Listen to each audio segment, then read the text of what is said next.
ऊस सुधारित जातींचे बीजोत्पादनमध्ये आपल्याला जो बेनेमेळा तयार करायचा आहे तो तयार करताना कोणती काळजी घ्यायची ते आपण बघणार आहोत. आपल्याला काय करायचं आहे, बेनेमेळा तयार करायचं आहे. आपल्याला बीजोत्पादन करायचं आहे, ऊसाचं उत्पादन नाही घ्यायचं, आपल्याला बियाणं तयार करायचं आहे, बेनेमेळा घ्यायचा आहे. तर ते तयार करण्यासाठी कोणती काळजी घ्यायची, तर पहिली आहे लागवडीसाठी बेने. आता बेनेमळाच आपल्याला लावायचा आहे, त्यासाठी बेनेमळा लावण्यासाठी तयार करण्यासाठी आपल्याला कुठलं तरी बेणं आणावं लागणार आहे. बी म्हणजे बेने, ऊसाचं बेणं. तर ते आपल्याला लागवडीसाठी आणायचं आहे. तर पहिला मुद्दा आहे लागवडीसाठी वापरलं जाणारं बेणं. तर कोणत्याही जातीची उत्पादन क्षमता, कोणत्याही जातीची उत्पादन क्षमता ही कशावर अवलंबून असते, त्यामध्ये असलेल्या आनुवंशिक गुणांवरती अवलंबून असते. परीक्षेला विचारलेला प्रश्न आहे हा आताच्या झालेला. तर कोणत्याही बियाण्याची म्हणजे कोणत्याही जातीची उत्पादन क्षमता ही त्यामध्ये असलेल्या आनुवंशिक गुणांवरती अवलंबून असते. तसेच कीड व रोग विरहित बेण्यावर अवलंबून असते. तसंच कीड आणि रोग विरहित बेण्यावरती अवलंबून असते. म्हणजे कुठल्याही जातीचं उत्पादन किंवा उत्पादन क्षमता ही कशावर अवलंबून आहे, त्या जातीच्या आनुवंशिक गुण आणि रोग विरहित कीड विरहित बेणं याच्यावरती अवलंबून आहे, आनुवंशिक गुणावरती आहे. कारण त्या जातीची जास्त उत्पादन देण्याची क्षमता हा जर गुण असेल तर ते उत्पादन जास्त देणारच असं. त्यामुळे ही उत्पादन क्षमता आपल्याला पिढ्यानपिढ्या टिकवून ठेवण्यासाठी बीजोत्पादन करताना कोणत्याही प्रकारे भेसळ होणार नाही ही काळजी घ्यायची आहे. आता एक जात आहे की त्याच्यामध्ये जास्त उत्पादन देण्याची क्षमता आहे, अशी जाते हा त्याचा आनुवंशिक गुण आहे. तो आनुवंशिक गुण आपल्याला पिढ्यानपिढ्या, ह्या पिढीतून त्या पिढीत, त्या पिढीतून पुढच्या पिढीत हे पिढ्यानपिढ्या आपल्याला टिकवून ठेवायचं आहे. त्यासाठी बीजोत्पादन करताना त्यामध्ये कोणत्याही प्रकारची भेसळ होणार नाही ही काळजी घ्यायची आहे. तसंच कीड व रोगांचा प्रादुर्भाव त्याच्यावरती होणार नाही किंवा प्रादुर्भाव होऊ नये याची दक्षता घ्यायची आहे. म्हणजे जो आपल्याला बेनेमळा लावायचा आहे त्या बेनेमळामध्ये कोणत्याही प्रकारची भेसळ होऊ द्यायची नाही. तर आपल्याला 100% आनुवंशिक गुण आहे तो पिढ्यानपिढ्या पुढं आणायचा आहे. तर त्यासाठी कोणत्याही प्रकारची भेसळ होऊ द्यायची नाही आणि त्याच्यावरती कीड आणि रोगांचा प्रादुर्भाव होऊ द्यायचा नाही. त्यासाठी योग्य ती काळजी घ्यायची आहे. 100% शुद्ध व निरोगी बेणे तयार करण्यासाठी बेनेमळा प्रक्षेत्र तपासणी केली जाते. आणि जो आपण बेनेमळा लावणार आहोत तर त्याची 100% शुद्ध त्याचबरोबर निरोगी बेणं मिळण्यासाठी त्या प्रक्षेत्राची तपासणी केली जाते किंवा करावी लागते. तर दुसरा मुद्दा आहे प्रक्षेत्र तपासणी. आता हे बेणं झालं. दुसरा मुद्दा आहे प्रक्षेत्र तपासणी.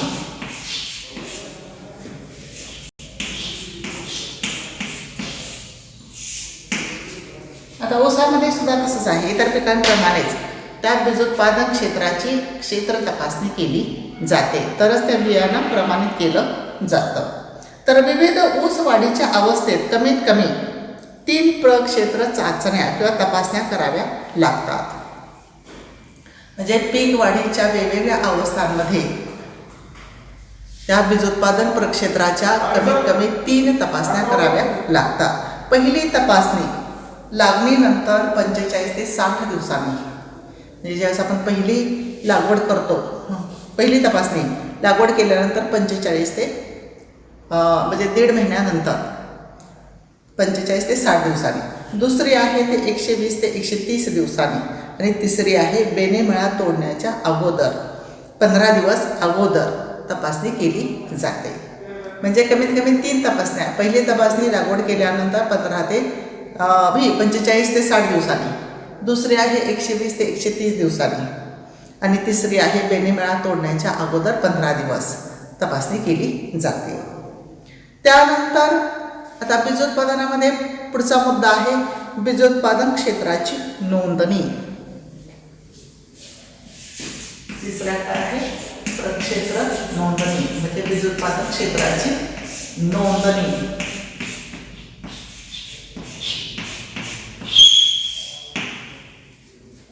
तर पुढचा मुद्दा काय आहे की त्या बीज उत्पादन क्षेत्राची नोंदणी, कारण बियाण्याची लागवड केल्यानंतर 15 दिवसाच्या आत त्या प्रक्षेत्राची बीज प्रमाणीकरण यंत्रणेकडे नोंदणी करणं आवश्यक आहे. तर पायाभूत आणि प्रमाणित बेणेमळ्याची लागण झाल्यानंतर 30 दिवसाच्या आत संबंधित जिल्हा बीज प्रमाणीकरण अधिकाऱ्याकडे बीजोत्पादन क्षेत्राची विहित नमुन्यामध्ये नोंदणी करणं आवश्यक आहे. म्हणजे बीज प्रमाणीकरण यंत्रणेकडे तुम्ही नोंदणी केली तरच त्या बियाण्याच्या तपासण्या होणार आणि ते बियाणं प्रमाणित करून घेतो आपण किंवा प्रमाणित केलं जातं. त्यासाठी त्या बीजोत्पादन क्षेत्राची, त्या प्रक्षेत्राची आपल्याला नोंदणी करणं आवश्यक आहे. आता यामध्ये काही ठराविक नमुन्यामध्ये अर्ज असतो, तो अर्ज भरून काही शुल्क भरून ते आपल्याला द्यावं लागतं. आता त्यानंतर जमिनीची निवड व विलगीकरण अंतर. आता आपल्याला बेणेमळा लावायचा आहे, तर त्यासाठी जमीन कसली पाहिजे, तर आपल्याला बीजोत्पादनाच्या दृष्टीने बघायचं म्हटलं तर बीजोत्पादनामध्ये जमीन कसली पाहिजे, मध्यम ते भारी जमीन पाहिजे. महत्त्वाचा मुद्दा, पाण्याचा निचरा होणारी जमीन पाहिजे, जमीन सपाट पाहिजे. आणि ज्या जमिनीमध्ये आपण सीड प्लॉट घेणार आहोत, बीजोत्पादन घेणार आहोत, ती जमीन अगोदरच्या हंगामामध्ये तीच पीक घेतलेलं नसावं आणि पाण्याची सोय पाहिजे. ह्या सगळ्या विचार करून त्या प्रक्षेत्राची निवड करायची किंवा जमिनीची निवड करायची आहे. तर ऊसाचे बीजोत्पादन घेवयाच्या क्षेत्रात मागील हंगामात ऊसाचे पीक घेतलेलं नसावं. इतर ऊस जातीची भेसळ टाळण्यासाठी ऊस बेणेमळा हा इतर ऊस पिकापासून कमीत कमी 5 मीटर अंतरावरती ठेवायचा आहे. म्हणजे त्या दुसऱ्या ऊसाची आणि आपण बीज उत्पादन घेणाऱ्या ऊसाची भेसळ होऊ नये म्हणून 2 ऊसाच्या प्लॉटमधील अंतर कमीत कमी 5 मीटर पाहिजे. म्हणजे विलगीकरण अंतर 5 मीटर ठेवायचं आहे. त्यानंतर शेवटचा मुद्दा आहे ते पुढचा 5वा मुद्दा आहे भेसळ काढणे. बीज उत्पादनामध्ये पुढचा मुद्दा महत्त्वाचा आहे भेसळ काढणे. आपण ज्या जातीचं बीज उत्पादन करत आहोत, बेणेमळा लावत आहोत, त्याच्या व्यतिरिक्त इतर जी झाडं आहेत ती सगळी भेसळीची झाडं आहेत. ऊस बीजोत्पादन क्षेत्रातील इतर ऊस जातीची रोग व कीडग्रस्त बेणे वेळच्या वेळी काढून टाकणे गरजेचं आहे. म्हणजे ऊस आहे दुसऱ्या जातीची, आपण जे बीज उत्पादन घेणार त्याच्या ते सोडून दुसऱ्या जातीचे ऊसाचे झाडं असतील ते, आणि रोगग्रस्त कीडग्रस्त बेणं असेल किंवा झाडं असतील, रोपं असतील, ते सगळे काढून टाकायचे आहेत आणि ती वेळच्या वेळी काढायची आहेत. अन्यथा बीजोत्पादन क्षेत्र आपलं नापास होऊ शकतं. असं जर भेसळ नाही काढली तर आपलं बीज उत्पादन क्षेत्र आहे ते नापास होऊ शकतं. बीज प्रमाणीकरण यंत्रणेने ऊस बीजोत्पादनासाठी काही प्रमाणके निश्चित केलेली आहेत, त्याच्यानुसार आपलं बीज उत्पादन पाहिजे. त्याप्रमाणे ऊस बेणेमळा तिन्ही तपासणीच्या वेळेस आढळून न आल्यास बीजोत्पादन क्षेत्र आपलं नापास होऊ शकतं. म्हणजे बीजोत्पादन यंत्रणेने काही प्रमाणके ठरवून ठेवलेले आहेत प्रत्येक पिकासाठी, तर त्याच्यानुसार प्रत्येक तपासणीच्या वेळेस तसं पाहिलं जातं. मग 3 तपासण्यामध्ये आपल्याला मार्गदर्शन करतात, सूचना देतात, नंतर आणखी एखादी तपासणी करतात जर प्रमाणापेक्षा जास्त असेल भेसळ वगैरे तर मग सूचना देतात, मग त्याच्यानुसार आपण काढायचं. पुन्हा नंतरच्या तपासणीच्या वेळेस मात्र जास्त भेसळ आढळता कामा नये. असं असेल तर काय होतं, प्रमाणापेक्षा जास्त भेसळ असेल तर आपलं बीज उत्पादन क्षेत्र ते नापास होऊ शकतं.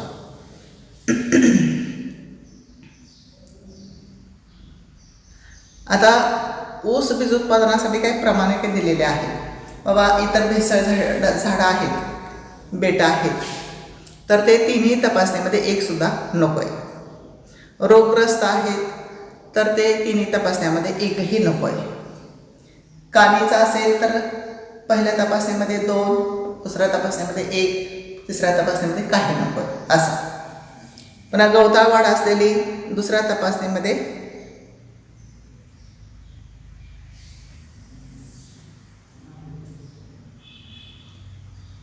5 झाडं आहेत, पुन्हा तिसऱ्या तपासणीमध्ये 1 सुद्धा नको आहे असं पाहिजे. पुन्हा रोगग्रस्त आहे ते काही बाबा पहिल्या दुसऱ्या तपासणीमध्ये 5 झाडं, पण दुसऱ्या तपासणीत 5 असतील ते तिसऱ्या तपासणीमध्ये काहीच नको आहे असं पाहिजे. म्हणजे असं प्रत्येक तपासणीमध्ये तुम्हाला वॉर्निंग दिली जाते, सूचना दिल्या जातात आणि त्यानंतरची तपासणी केली जाते, त्याच्यामध्ये काहीही नको आहे. तर त्वरित रोगग्रस्त बेटांचा नायनाट करणार असल्यास किंवा ज्या भागात किडींचा प्रादुर्भाव आढळलेला नाही, साधारणतः 10% डोळ्यांना लागण झाल्यास आणि साधारणतः 0.5% डोळ्यांना लागण झाल्या तर इतर जातींची झाडे व रोगग्रस्त झाडे मुळासकट उपटून नष्ट करावी. म्हणजे इतर जातीची झाडं असतील ऊसाची किंवा रोगग्रस्त कीडग्रस्त झाडं असतील ऊसाची तर ते मुळासहित उपटून नष्ट करावीत, जेणेकरून त्याचा प्रसार थांबावा. जमिनीवर लोळलेल्या ऊसाचे प्रमाण 10% जास्त नसावे. जमिनीवर जो लोळलेला आहे वाऱ्यामार्फत, कारण लोळलेला ऊस आहे त्याची प्रत खराब होते, तर असं लोळलेल्या ऊसाचं प्रमाण 10% जास्त नसावं. कांडींवरती मुळे फुटलेली नसावीत. ऊसाच्या कांड्या आहेत त्याला मुळं फुटलेली नसावीत. परंतु पाण्याचा निचरा न होणाऱ्या भागात जास्तीत जास्त 5% सूट देण्यात येते. आणि ज्या ठिकाणी पाणी जरा साठून राहतं अशा जमिनीमध्ये काय होतं, झाडाच्या ऊस आहे त्या ऊसाच्या कांड्याला मुळ्या येतात उगवून झाल्यासारखं. तर ज्या ठिकाणी पाण्याचा निचरा पूर्णपणे होत नाही अशा भागामध्ये 5% सूट दिली जाते. ऊसामध्ये आर्द्रतेचे प्रमाण ओल्या वजनाच्या 65% कमी नसावे. म्हणजे ऊसामध्ये रस असतो, त्या रसाचं प्रमाण, आर्द्रतेचं प्रमाण ओल्या ऊसाच्या वजनाच्या 65% कमी नसावं. म्हणजे ऊसाचा रस आणि त्याचं वजन याचा विचार केला तर ऊसाचा रस आहे त्याचं 65% वजन पाहिजे त्याच्या मानाने, ऊसाच्या वजनाच्या मानाने. पुन्हा डोळ्यांची उगवण क्षमता कमीत कमी 85% असावी. म्हणजे जे डोळे आहेत त्या डोळ्यांची उगवण म्हणजे 100 ऊसाच्या कांड्या लावल्या तर त्यातल्या 85 कांड्या तर उगवल्या गेल्या पाहिजेत. म्हणजे त्या डोळ्यांच्या उगवण क्षमता कमीत कमी 85% असावी. भौतिक शुद्धता 98% आणि आनुवंशिक शुद्धता 100% असली पाहिजे. भौतिक म्हणजे बाबा कुठले आता ह्यात काय काडे कचरा तर येणार नाही, पण त्याच्यामध्ये काही दुसऱ्या जातीची झाडं वगैरे आहेत, रोगग्रस्त किडीग्रस्त एका दुसरं झाड राहू शकतं, तसं 98% पाहिजे. आणि आनुवंशिक शुद्धता मात्र 100% पाहिजे. अशा तऱ्हेने आपल्याला बेनेमळा लागवड तयार करण्यासाठी काळजी घ्यायची आहे. जमीन विलगीकरणानंतर भेसळ काढणे, प्रक्षेत्र तपासणी, नोंदणी आणि बेने लागवडीसाठी आणायचं आहे ते बेने. ह्या सर्व काळजी करून आपल्याला बेनेमळा तयार करायचा आहे. तर आपण त्रिस्तरीय बेनेमळा हा पुढच्या तासाला बघूया. आज इथं आपण थांबूया.